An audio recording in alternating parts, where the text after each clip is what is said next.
Bismillahirrahmanirrahim. Assalamualaikum warahmatullahi wabarakatuh. Sebelumnya, minal aizin wal faizin, mohon maaf lahir dan batin. Di sini langsung saja untuk mempersingkat waktu, saya akan menjelaskan pers di Indonesia. Pers di Indonesia telah berkembang pesat seiring dengan perubahan sosial, politik, dan teknologi. Perkembangan ini juga disertai dengan evolusi kode etik jurnalistik yang mengatur bagaimana wartawan dan media menjalankan tugas mereka dengan profesional dan berintegritas.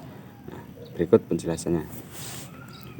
Yang pertama, dari masa awal kemerdekaan, yaitu tahun 1945 sampai 1960.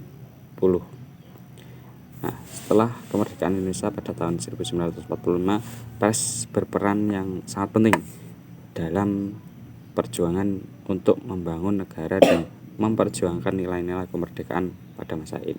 Pada masa ini, media lebih berfokus pada perjuangan politik dan nasionalisme dengan kebebasan pers yang relatif lebih besar. Namun pada periode ini belum ada kode etik jurnalistik yang formal dan pers seringkali terlibat langsung dalam politik dan ideologi tertentu. Yang kedua, Orde Lama, itu 1960 sampai 1966.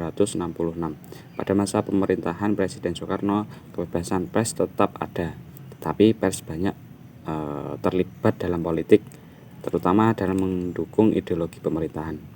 Walaupun pers memiliki kebebasan untuk beroperasi, seringkali terdapat pembatasan dan pemerintah yang berfokus pada stabilitas politik. Pada masa ini kode etik yang jurnalistik belum terbentuk secara formal, dan pers lebih banyak bergantung pada nilai-nilai normal dan sosial dalam yang ada pada masyarakat.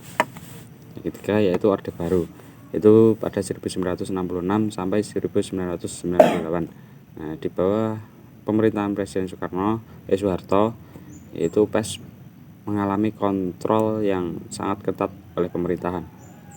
Kebebasan pers terbatas dan media diharuskan mengikuti kebijakan pemerintah. Pada masa ini, pers lebih mengutamakan stabilitas politik dan membangun nasional, dan banyak media yang dijadikan alat untuk mendukung kebijakan pemerintah. Pada 1999, pasca reformasi, kode etik jurnalistik mulai dirumuskan secara resmi oleh Dewan Pers bersama dengan organisasi wartawan Indonesia seperti Persatuan Wartawan Indonesia atau disebut singkatan PWI. Kode etik ini bertujuan untuk mengatur standar profesi wartawan dan media dengan fokus pada beberapa prinsip utama, yaitu kejujuran dan akurasi dalam pemberitaan, dan yang kedua yaitu keadilan dengan menyajikan informasi yang seimbang tanpa keberpihakan.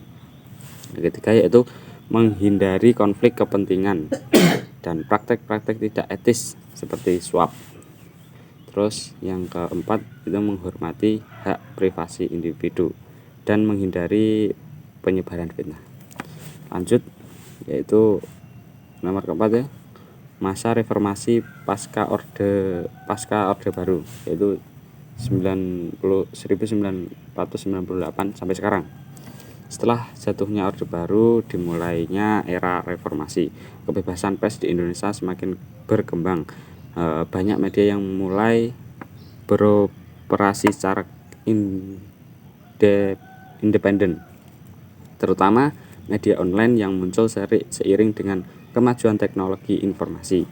Pers kini memiliki ruang lebih luas untuk memberikan fakta tanpa campur tangan pemerintah.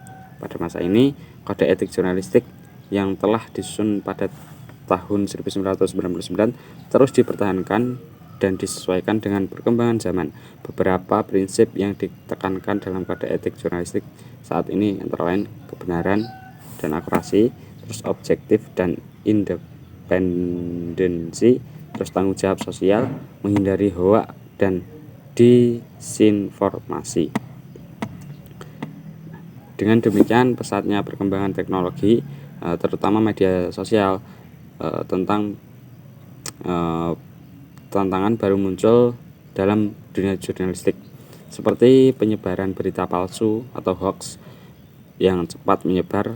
Oleh karena itu, kode etik jurnalistik terus berkembang dan menghadapinya dengan menekankan pentingnya verifikasi fakta dan tanggung jawab media dalam menjaga kepercayaan publik.